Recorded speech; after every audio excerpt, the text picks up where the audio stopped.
Hi, this is Susanna Magenheimer, Random Artist 222, and on my Instagram channel you saw me do an introduction to what I'm calling my holographic effect, and I'm going to show you in detail here how I do that, but just once again, just to show you a close-up of how you get that kind of three-dimensional vibe on these pieces, and this was done with a Prima mold. You can see it really clearly here, to get close-up, how cool that looks. I also did that on another Relics and Artifacts project down here. And, oops. So I'm going to show you how I created these pieces so that you can see exactly how to do that at home. And on my YouTube channel, I have several videos that demonstrate different ways to use molds and how to get creative, vibrant effects. Okay, so in order to create her, this is what I did. And you need to be aware that with molds and different molds, I don't know if you can get in to see this, but molds can be very thick, super thick. See that one? That's almost 1/4 of an inch deep from here to here. And what I do with mine is, and on this one too, this is a Prima mold. See how deep that is? I'm going to try to hold that like that. There we go. So that's a super deep mold, and you know, for resins and for other clays and stuff, that works fine. But what I like to do is create an effect. So in this case, this one came right out of here. So I'm going to kind of shimmy it back into place. And I wanted it to look like it was broken and fragmented. So there are ways to create really cool effects with molds. And so I'm going to show you how I did this. Let me put that aside. And again, this is one of those holographic pieces I did. Look at that. Isn't that crazy? I'm in love with this technique. And what I start with are silicone molds. Not the hard molds. They have to be silicone molds, you know, flexible so that the air can travel through them in order to dry. And what I do on these deeper molds is my go-to product, and it's my go-to product, and I've tried different pouring mediums, but this one works the best for me. It's Liquitex pouring medium. It's an acrylic-based product, obviously, because it comes out like plastic when you're done. Here's a little pearlized piece I did. It might look better against the black. Let me get it over here. So that's a little pearlized piece that has tiny little pearls on it. But to get the good color effect, what I like to do is put my pouring medium into a needle nose a needle nose bottle. And you can get these on Amazon really cheap. I like it because it gives me a lot of control. And if I come down to this mold, for example, again, like I said, it's super deep. It's almost 1/4 of an inch deep. I don't want all that. I just want the basic idea of what this mold represents or will mold out to. And I want it to look broken. So what I'm going to just do is run this needle nose over the pieces that I want to look fragmented. And, you know, it's up to you how you create your own fragments on here. But as you can see, I'm not incorporating the whole mold. I'm just incorporating pieces of it. And I'm not filling it up to the brim. That's really important. I don't fill it up to the brim because I want my pieces, you can see here with the girl, relatively flat. So I can use them in a journal, I can use them in mixed media, and I don't necessarily have to bury them in modeling paste or whatever. They're a nice flat little piece that I can use. So, you know, it's a learning process. And what I do with these molds, and when here, like that's going to look all fragmented like this one that I created. And what I like to do is let that set overnight. So I do a bunch of these right before I go to bed, and in the morning they're usually good. Now, an important thing is once you wake up in the morning, or you know, once you let a day go by, I'm going to pretend like I put it in this one. I'm going to press down, and if it still feels squishy, then I know it hasn't set up enough. And when it sets up, it never will be fully transparent, but it will be enough, and you can see it here. It will be enough that you can feel that it's more solid, so you can pull it out. And you can always pull these out what I call gently. So you would just start on the edge, see, they just pop up, and then just slowly bring it up. And if you notice when you come to here, let's say the thicker part, that it's still mushy, it's really easy just to nicely put that back in, press it back down on a hard surface, and leave it for an hour or two to finish curing up. But again, I do these right before I go to bed, and then in the morning they're usually ready to go. Especially since I do them with such a thin application. That really makes them set up really quickly. So what I like to do too with the needle nose is I wipe the tip, because this is plastic when it hardens. So I like to take that off, and then I pump it very gently, because you can see it's a little bit full, this bottle. And I'm going to, sorry for the sun, but that's what happens. I don't know if you can hear that. I can hear that no liquid is on that needle tip. So now I know this is good to close, and that's what I'm going to do. I'm going to use the needle tip to nose close, and it's ready to go. So I'm going to put this aside to dry, and then, like I said, I created all these pieces using this technique, just so you can see again. I'm going to put them on here till the sun goes away, because we have a little bit of cloud cover and not. So I actually like it because you can actually see how cool that is, how it changes color, how holographic they look. Okay, so now to do the process. So last night I set this one up, and what I did is, again, this is a super thick mold. I'm going to pop that out so you can see, very thick. I'd say 1/4 of an inch.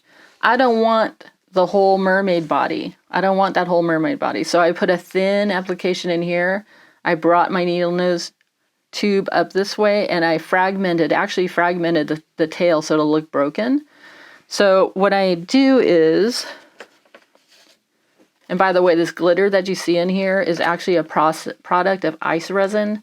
Mine came from Retro Cafe Art, and it's really beautiful, shimmery goodness. And I just put a few sprinkles in there just to help with the holographic effect. But this is how I peel it back. I just take it very gently, and if it peels back like that, you know that it's pretty much dried up.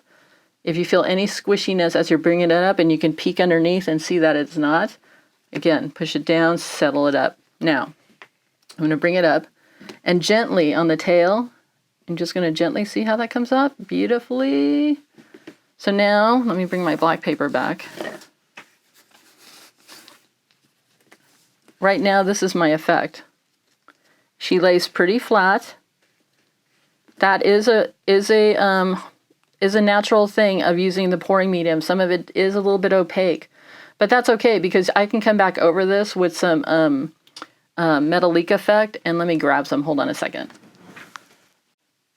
So like I said, as a bonus effect, I can use this Metalique wax and apply it onto here very gently and get a really cool effect.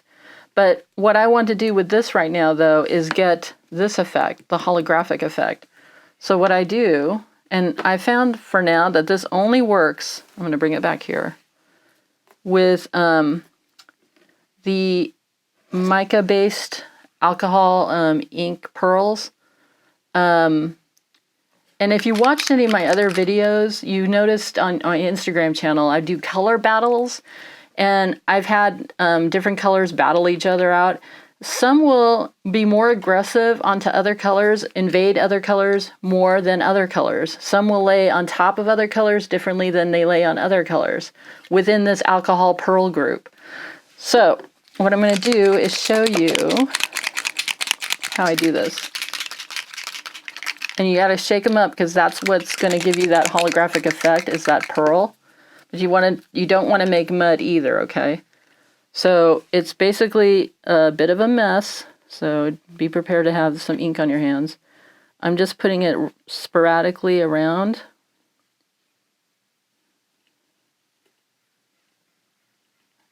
I want that to get behind it. See how that thing effervesces? I don't know if I can zoom in there, but you can see that kind of effervescing effect. Maybe with this you'll see it better. And I try not to mix them up. I try to just let them marry each other up. So again, I'm not making mud.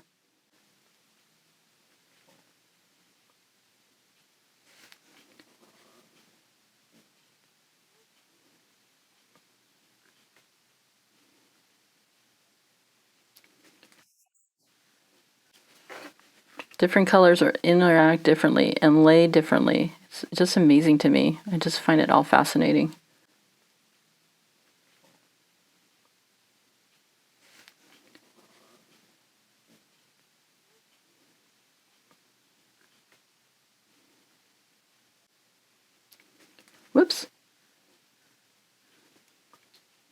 Okay, so now I'm going to let that set up and we'll come back in a minute.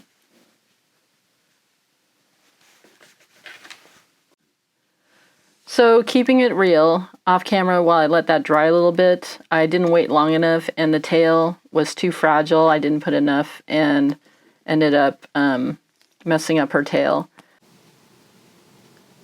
So what I did was I recreated the mermaid tail so you guys could see exactly what I'm talking about. I didn't like the way the other one turned out, but see how holographic this is coming out now, and that's just with the pink and the orange applied very lightly to this.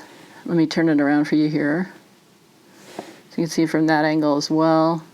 So it really gives it this holographic vibe that I really am enamored with.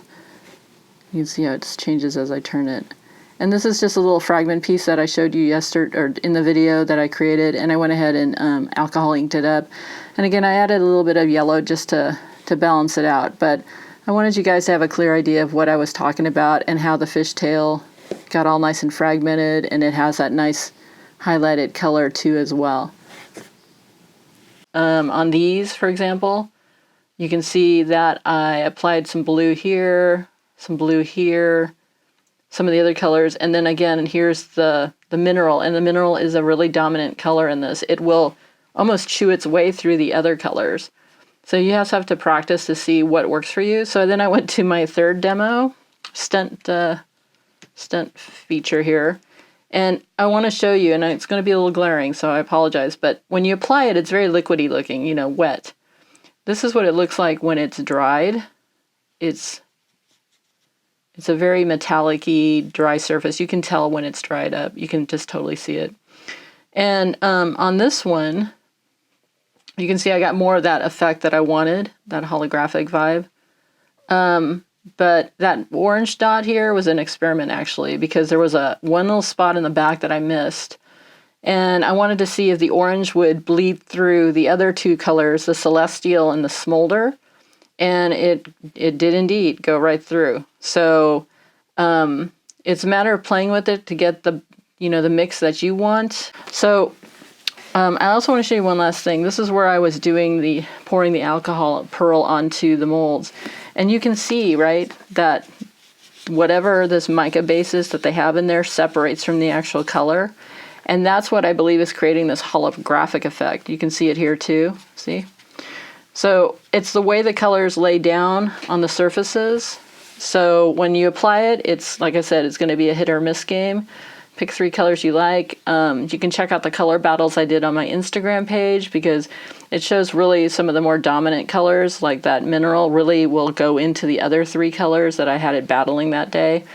And there's several color battles you can see. One thing I want to show you too, and I don't know if I can catch this, we're going to put this up against my window. You can see how solid let me get in here. Can you see how solid she is? And holographic. Now if I held her up, I'm going to hold her up this way. See how transparent she is? So again, that's the way those colors play on each other in that back. And also, just so you know, because you're probably wondering, why is her face so shiny? I wanted her face to stand out. So what I did was used a color called Smolder. And the Smolder on this side of her, this part of the smolder color is what laid flat, what came to the surface, I guess is what I want to say. Because like I showed you here, it's separated into 2 colors here, right? You can see that? So what stayed on the top was this brighter, bronzy looking effect. So I hope you enjoyed this. I know it wasn't the most perfect demo, but you could see how things happen as they go along. It's not always perfect, but you can get really cool effects with this. I hope you try it. If you do, let me know. And please remember to subscribe and like. Thank you and have a great day.